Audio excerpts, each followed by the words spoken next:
एक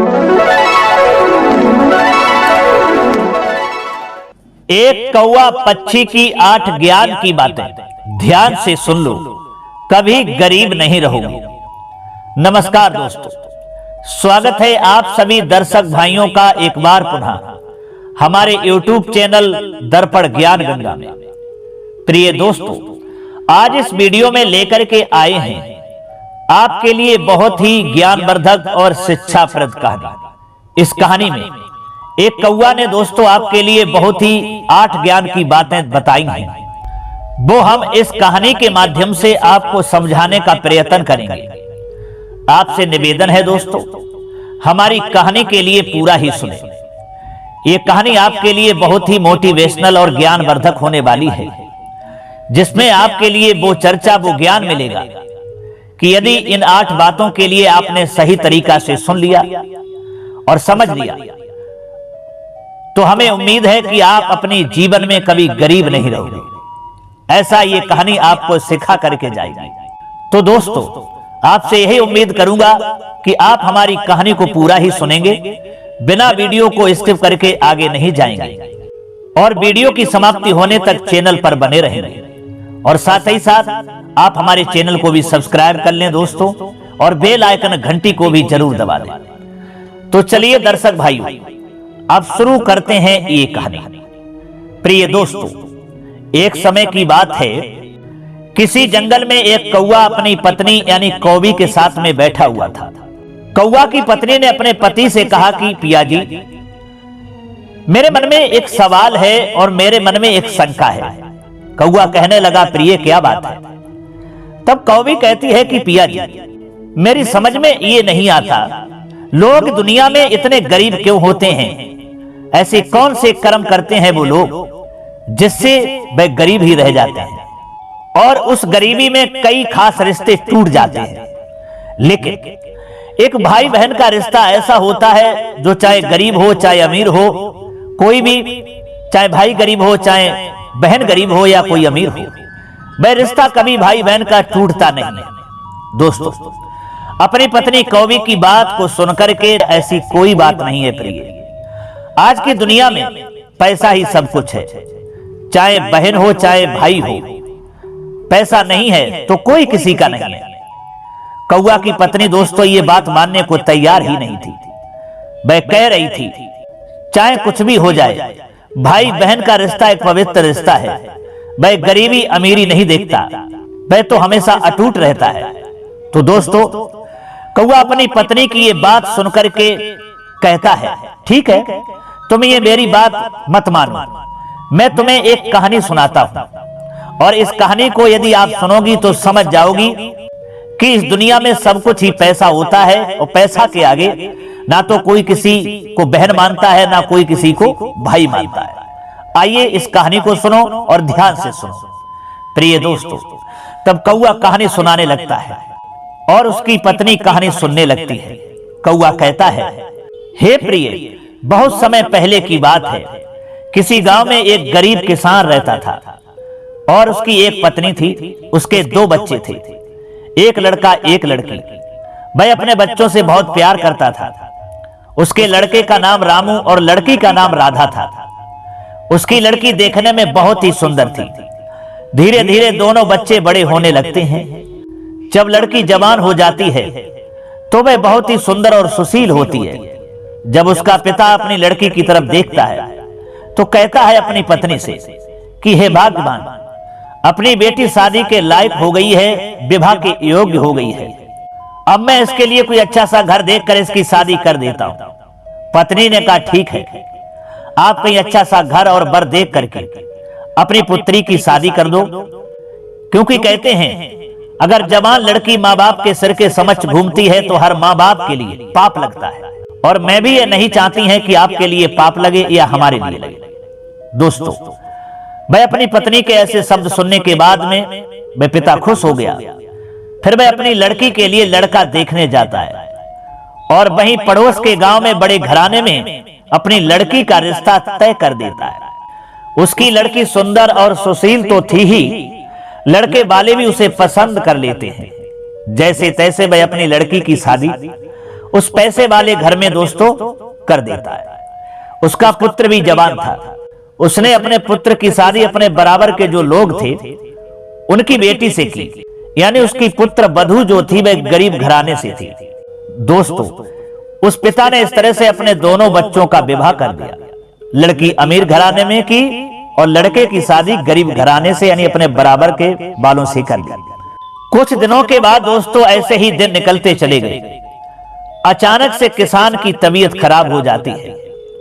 तबीयत इतनी खराब हो जाती है कि उसे बचाना मुश्किल पड़ जाता है और एक दिन दोस्तों किसान का देहांत हो ही जाता है। उसके कुछ समय बाद उसकी पत्नी का भी देहांत हो गया। मित्रों, अब तो उस लड़के के माता पिता दोनों जब खत्म हो चुके थे, उसे छोड़ करके दुनिया से जा चुके थे। पिता के खत्म होने के कुछ दिन बाद उसकी लड़की राधा अपने ससुराल चली जाती है और इधर उसका लड़का और उसकी पुत्र वधू अपने खेतों में काम करके अपनी जीविका चलाने लगते हैं। इधर बहन तो पैसे वाले घर में थी ही, अब तो वह पैसे वाले लोगों से ही मिलती, उन्हीं लोगों के पास बैठती। अब वह इतनी बदल चुकी थी कि अपने भाई से नफरत करने लगी थी। वह सोचती थी कि मेरा भाई इतना गरीब है कि अगर मैं उससे बात करूंगी तो वह यहां आएगा और फटे पुराने कपड़े पहनकर जब आएगा और मुझे उसे देखकर बहुत शर्म लगेगी और मेरी इज्जत भी डाउन हो जाएगी। इसलिए मैं अपने भैया से ना तो बात करती और ना ही उसे कभी बुलाती। मित्रों, रामू भी ये बात जानता था कि मेरी बहन बहुत बदल चुकी है। वह पैसे वाले घर में पहुंच गई है, इसलिए उसे घमंड हो गया है। वह मुझसे नफरत करती है क्योंकि मैं गरीब हूं, इसलिए मैं भी दोस्तों वहां नहीं जाता था। लेकिन उसे ये अच्छा नहीं लगता था कि उसकी बहन उससे बात भी नहीं करती है। दोस्तों, इधर क्या होता है कि उस राधा की जेठानी जो थी लड़की की शादी यानी अपनी बेटी की शादी करने वाली होती है, लेकिन राधा अपने भाई को दोस्तों अपनी जेठानी की लड़की की शादी में दावत अपने भाई के लिए नहीं देती। जब ये बात उसके भाई रामू को पता चलती है कि मेरी बहन की ससुराल में उसकी जेठानी की लड़की की कुछ दिनों के बाद में शादी है, तो वह अपनी पत्नी से जाकर के कहता है कि हे भाग्यवान, राधा की जेठानी की लड़की की शादी कुछ दिनों में है। तो उसकी पत्नी कहती है क्या दावत आई है? तब वह झूठ मूठ बोल देता है और कहता है हाँ दावत आई है, हमें वहां चलना पड़ेगा। दोस्तों, रामू तो इतना गरीब था कि उसके पास इतने भी रुपए नहीं थे कि वह अपनी बहन के घर जा सकता और उस विवाह में शामिल हो सकता। दोस्तों, उसने कहीं से रुपए उधार लिए और अपनी बहन के लिए साड़ी खरीदी और उसकी जेठानी की लड़की के लिए भी साड़ी खरीदी, कुछ कपड़े खरीदे। वह उन कपड़ों को लेकर अपनी बहन के ससुराल पहुंच जाता है। इधर दोस्तों, उस राधा की जेठानी बाहर कुछ काम कर रही होती है, तो वह राधा के भाई को जब आते हुए देखती है तो दौड़ती हुई राधा के पास में जाती है और कहती है कि राधा, तुम्हारा भाई आया हुआ है, जल्दी चलो, बाहर तुम्हारा भाई इंतजार कर रहा है। राधा ने उससे पूछा कि दीदी, मेरा भाई कुछ कपड़े पहने हुए है। कैसे कपड़े पहने हुए? तो उसकी जेठानी ने बताया कि तुम्हारा भाई फटे पुराने और मैले कुछ ऐसे कपड़े पहने हुए हैं। दोस्तों, इतनी बात सुनकर राधा के मन में जानो आग लग गई हो। राधा ने जल्दी से अपना दरवाजा बंद कर लिया और ना ही उसे अंदर आने दिया। काफी समय हो गया, लेकिन बेचारा रामू बाहर खड़ा रहा।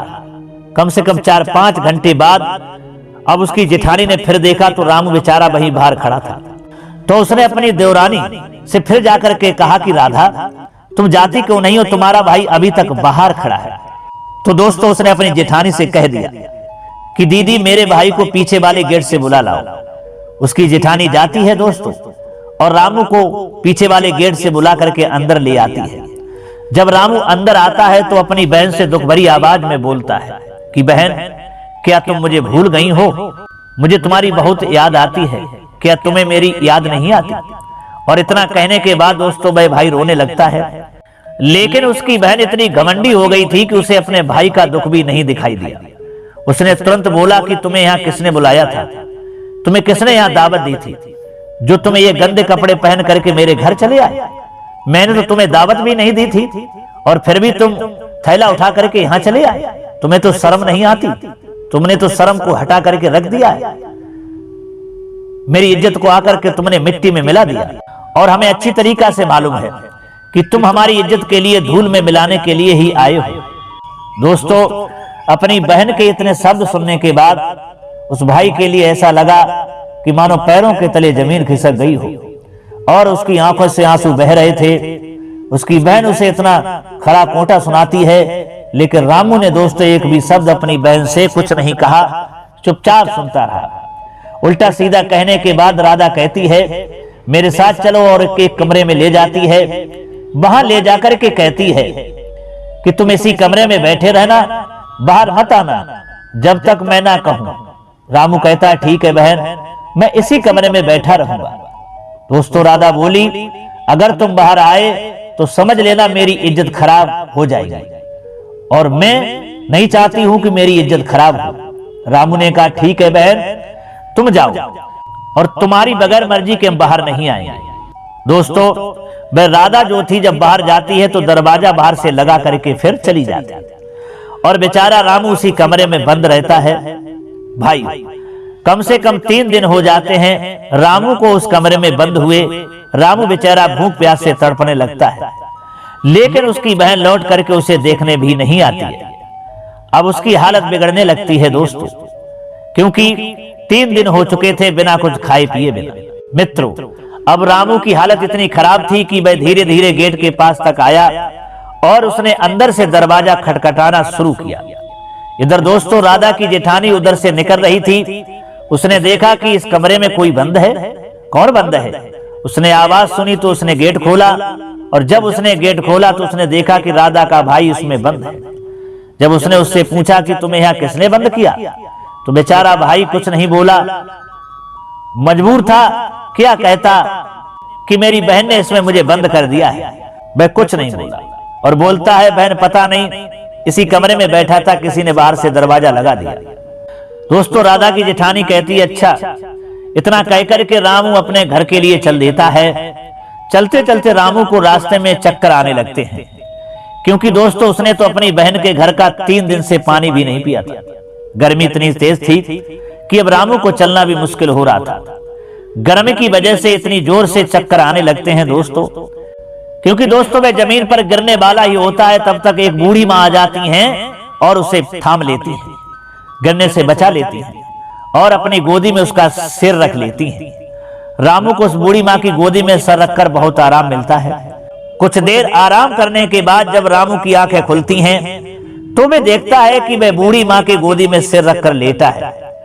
वह उठता है और बूढ़ी माँ को प्रणाम करता है। दोस्तों, कौआ अपनी पत्नी से कहता है, सुनो प्रिय, वह बूढ़ी माँ और कोई नहीं बल्कि देवी थी, क्योंकि रामू की पत्नी देवी माँ की बहुत बड़ी भक्तिन थी। दोस्तों, कौआ की पत्नी बोली, आगे बताइए पिया जी, आगे क्या हुआ? तब कौआ बोला कि वह रामू माँ जी को प्रणाम करके आगे चल देता है। तभी बूढ़ी माँ रामू को रोकती हैं और कहती हैं, बेटा कहाँ जा रहे हो और कहाँ से आ रहे हो? तब रामू ने कहा बूढ़ी माँ से और बताया कि मैं अपनी बहन के घर से शादी से आ रहा हूँ। तो बूढ़ी माँ कहने लगी, बेटा शादी में से जब आते हैं तो खाली हाथ नहीं आते, तुम्हारी बहन ने तुम्हें कुछ दिया नहीं? इतना सुनने के बाद रामू ने कहा, माँ आपसे क्या छुपाना, आपने तो मेरी जान बचाई है। दोस्तों, रामू ने अपनी सारी आप बीती बूढ़ी माँ को सुना दी। तो दोस्तों बूढ़ी माँ ने कहा, बेटा चिंता मत करो, यहाँ से कुछ दूर पर मेरा बगीचा है, उस बगीचे में खरबूज और तरबूज ककड़ी लगी हुई है, तुम उन्हें तोड़कर अपने घर ले जाओ, क्योंकि बेटा तुम्हारे घर पर तुम्हारी बीवी बच्चे पूछेंगे कि शादी में से क्या लाए हो, तो बता देना कि मेरी बहन ने ये रख दिया है, तुम्हारी लाज बच जाएगी। दोस्तों, वह वैसा ही करता है। वह बूढ़ी माँ के साथ बगीचे में जाता है, वहां से खरबूजे तरबूजे और ककड़ी अपने एक थैले में रख लेता है और अपने घर की तरफ चल देता है। इधर दोस्तों जब अपने घर पर आता है तो उसकी पत्नी और उसके बच्चे भागकर रामू के पास आ जाते हैं और बच्चे कहते हैं कि हमारी बुआ ने हमारे लिए क्या भेजा है। तब रामू वह ककड़ी वाली और तरबूज वाली जो थैली थी, बड़ी थैली थी, अपनी पत्नी को पकड़ा देता है। कहता है, इसमें से बच्चों को दे दो। जब उसकी पत्नी तरबूज और ककड़ी की बोरी अंदर ले जाती है तो उसमें से तरबूज निकालती है तो क्या देखती है दोस्तों कि वह तरबूज सोने का होता है। वह सोचती है शायद दीदी को हमारी गरीबी पर तरस आ गया है, इसलिए उन्होंने हमारे लिए सोने का तरबूज रख दिया है। जब वह दूसरा तरबूज काटती है तो उसमें बीज की जगह पर हीरे जवाहरात निकलते हैं। ये सब देखकर वह अपने पति के पास जाती है और कहती है, तुम शादी करने गए थे और ये दीदी से क्या लेकर आए हो? तब रामू अपने मन में सोचने लगता है, शायद मेरी पत्नी को तरबूज खरबूज अच्छे नहीं लगे। वह लड्डू की बात कर रही है, क्योंकि शादी में तो लड्डू लाए जाते हैं और मैं लड्डू लेकर के नहीं आया, इसलिए वह ये सब कह रही है। तो रामू अपनी पत्नी से कहता है कि जैसा बहन ने दिया वैसा मैं ले आया हूं, मैंने खोल कर नहीं देखा उसमें क्या क्या है। तभी रामू की पत्नी रामू को अंदर ले जाती है दोस्तों। और दोस्तों जब रामू अंदर जाता है तो देखता है कि उसमें तो सोने के तरबूज और हीरे जवाहरात हैं। अब रामू समझ जाता है कि वह और कोई नहीं देवी माँ थी, लेकिन उसने ये बात अपनी पत्नी को नहीं बताई। उसकी पत्नी तो ये जानती थी कि ये सब उसकी ननद ने किया है। वह अपनी ननद को बहुत धन्यवाद देती है और कहती है कि ननद हो तो ऐसी हो, भगवान ऐसी ननद हर किसी को दे। मैंने कुछ अच्छे कर्म किए होंगे जिससे मुझे ऐसी ननद मिली है। अब दोस्तों रामू उससे सोने के तरबूज और हीरे जवाहरात को लेकर के बाजार में सुनार के पास चला जाता है और वहां वह उनको बेचता है, पैसे लेकर के आता है। फिर उन पैसों से अपना बहुत अच्छा घर बनवा लेता है। अब तो रामू की पत्नी बहुत अच्छे तरीके से रहने लगते हैं, अमीर तरीके से रहने लगते हैं। उनकी जिंदगी अच्छे तरीका से अब कटने लगती है। प्रिय दोस्तों, कुछ समय निकलने के बाद रामू की पत्नी रामू से कहती है कि स्वामी, हम जो भी हैं अपनी ननद की वजह से हैं। बहुत समय हो गया है, ननद नहीं आई है, आप जाइए और ननद को बुला करके लाइए। दोस्तों रामू ने अपनी पत्नी को कुछ नहीं बताया और उससे कहता है, ठीक है, मैं कल चला जाऊंगा और अपनी बहन को बुला लाऊंगा। अगला दिन होता है, रामू तैयार होकर के अपनी बहन की ससुराल चल देता है। दोस्तों रामू ने इतने अच्छे कपड़े पहने थे कि ऐसा लगता था कि कोई राजकुमार जा रहा है। और दोस्तों अपनी बहन के ससुराल में पहुंचने के बाद उसी दरवाजे पर खड़ा हो जाता है जिस पर वह पहले खड़ा हुआ था। इधर दोस्तों राधा की जेठानी अपने देवरानी के भाई को आते हुए जब देखा तो फिर से दौड़ते हुए अपनी देवरानी के पास गई और बोली, राधा तुम्हारा भाई आया है और दरवाजे पर खड़ा है। इतना सुनते ही दोस्तों राधा बोली, दीदी मैंने आपसे कहा है वह भिखारी मेरा भाई नहीं है। इतने में उसकी जेठानी बोली, अरे पूरी बात तो सुन ले, वहां भिखारी कोई नहीं है, वहां राजा महाराजा है। उसके पीछे 4 सैनिक और रथ पर सवार होकर के आया है। दोस्तों जब राधा अपनी जेठानी की ये बात सुनती है तो वह गेट खोल करके देखती है। जब अपने भाई को देखती है तो वह दंग रह जाती है और भागकर अपने भाई के पास जाती है और कहती है, भाई मुझे माफ कर दो, मुझसे गलती हो गई है, मैंने तुम्हारी कदर नहीं की। लेकिन बेचारा भाई अपनी बहन से कुछ नहीं कहता। दोस्तों इधर कौआ अपनी पत्नी कौवी से कहता है, देख लिया, जब वह गरीब था तो वह उस बहन यानी घमंडी बहन का भाई नहीं था, और जब आज उसके पास सब कुछ हो गया तो कितने प्यार से अपने भाई को पकड़ करके घर ले गई और माफी मांगती है। दोस्तों जब बहन उससे क्षमा मांगती है तो वह भाई कुछ नहीं कहता और ये कहता है कि बहन कोई बात नहीं, सब समय का फेर होता है, अब हमारे साथ तुम हमारे घर चलो, तुम्हारी भाभी ने बुलाया है, अपने पीहर चलो। दोस्तों राधा तैयार हो जाती है और अपने भाई के साथ पीहर पहुंच जाती है। दोस्तों जब राधा अपने भाई का आलीशान महल देखती है तो उसकी आंखें खुली की खुली रह जाती है। वह देखती है इतना बड़ा महल, इसमें नौकर चाकर लगे हुए हैं। जब रामू की पत्नी को पता लगता है कि उसकी ननद आ गई है तो वह दौड़ कर आती है और अपनी ननद की बहुत सेवा करती है, क्योंकि दोस्तों उसे यही लगता था कि वह जो आज भी है वो ननद की वजह से ही है। वह सोचती है हमारी गरीबी में हमारी ननद ने हमारा बहुत साथ दिया था। दोस्तों इस तरह से रामू की पत्नी अपनी ननद की बहुत सेवा करती है। धीरे धीरे रहते रहते उस बहन के लिए काफी समय हो जाता है। इधर दोस्तों रामू की पत्नी अपने ननद से कुछ काम नहीं करवाती है। एक दिन दोस्तों रामू की बहन रामू से बोली, भाई अब मैं अपने ससुराल जाना चाहती हूँ। तब रामू ने कहा, ठीक है बहन, हम तुम्हारी तैयारी कर देंगे। रामू अपनी बहन की जाने की तैयारी करता है और उसके लिए हीरे जवाहरात देता है और बहुत सारा धन भी उसे दे देता है।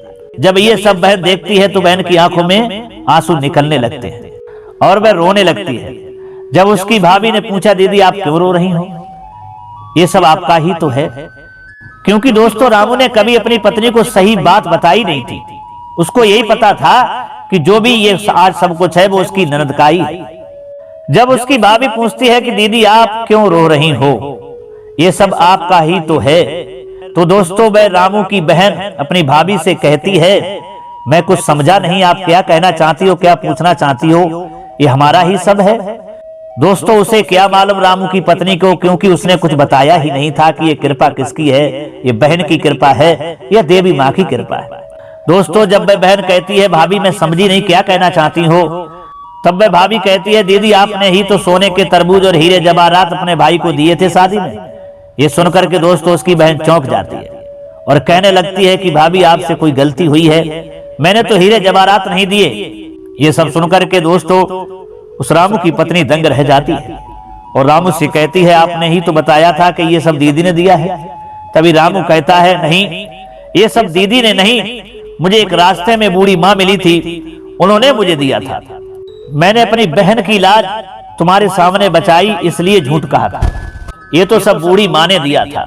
फिर अपने पति रामू से सारा हाल जान करके वह रामू की पत्नी देवी माँ के लिए बहुत बहुत धन्यवाद देती है और हंसी खुशी से बहुत सारा माल धन दे करके अपनी बहन को वह भाई विदा करता है और स्वयं जाकर के अपनी बहन को अपनी बहन के ससुराल छोड़ने के लिए चला जाता है।